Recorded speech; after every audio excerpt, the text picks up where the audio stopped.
श्री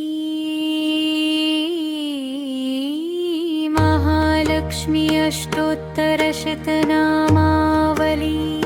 ॐ विकृत्यै नमः। ॐ विकृत्यै नमः। ॐ विद्यायै नमः।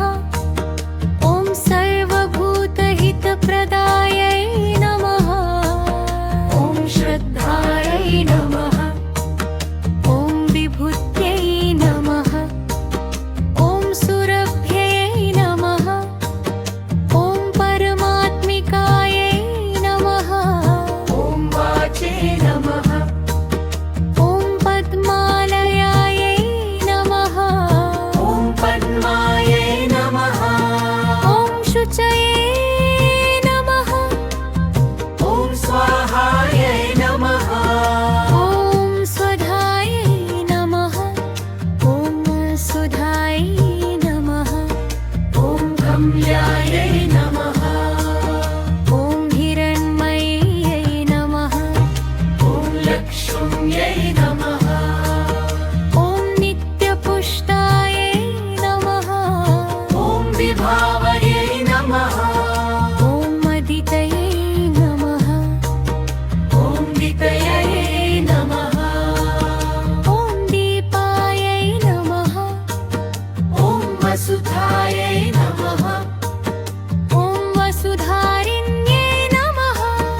ॐ कमलायै नमः। ॐ कान्तायै नमः। ॐ कामाक्षै नमः। ॐ क्रोधसम्भवायै नमः। ॐ अनुग्रहप्रदायै नमः। ॐ बुद्धये नमः। ॐ अनिर्गायै नमः। ॐ मरिवल्लभायै नमः। ॐ अशोकाय नमः। ॐ अमृतायै नमः। ॐ वित्तायै नमः। ॐ लोकशोकविनाशिन्यै नमः। ॐ धर्मनिलयाय नमः। ॐ करुणायै नमः। ॐ लोकमात्रे नमः। ॐ पद्मप्रियायै नमः। ॐ पद्महस्तायै नमः। पद्माक्षै नमः। ॐ पद्मसुन्दर्यै नमः। ॐ पद्मोद्भवायै नमः। ॐ पद्ममुख्यै नमः। ॐ पद्मनाभप्रियायै नमः। ॐ रमायै नमः। ॐ पद्ममालाधरायै नमः। ॐ देव्यै नमः। ॐ पद्मिन्यै नमः। ॐ पद्मगन्ध्यै नमः। ॐ पुन्नगम्भायै नमः। ॐ सुप्रसन्नायै नमः। ॐ प्रसादाभिमुख्यै नमः। ॐ प्रभायै नमः। ॐ चन्द्रवदनायै नमः। ॐ चन्द्रिण्यै नमः। ॐ चन्द्रसहोदर्यै नमः। ॐ चतुर्भुजायै नमः। ॐ चन्द्ररूपायै नमः। ॐ इन्दिरायै नमः। ॐ इन्दुशीतलायै नमः। ॐ आह्लादजनन्यै नमः। ॐ पुष्टै नमः। ॐ शिवायै नमः। ॐ शिवकर्यै नमः। ॐ सत्यायै नमः। ॐ विमलायै नमः। ॐ विश्वजनन्यै नमः। ॐ पुष्टै नमः। ॐ दारिद्र्यनाशिन्यै नमः। ॐ प्रीतिपुष्करिण्यै नमः। ॐ शान्तायै नमः।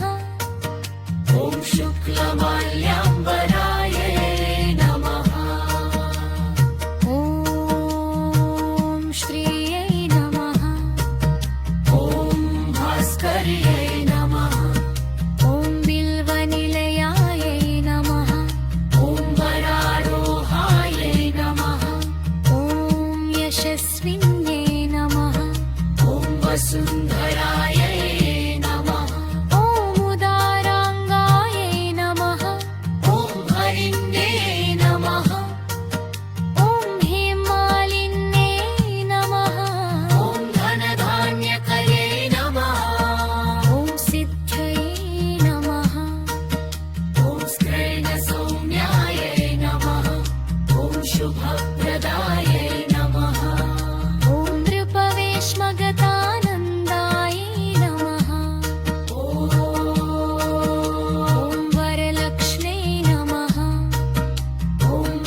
नमः ॐ त्रिकालज्ञानसम्पन्नायै नमः ॐ भुवनेश्वर्यै नमः ॐ महालक्ष्म्यै नमः इति श्री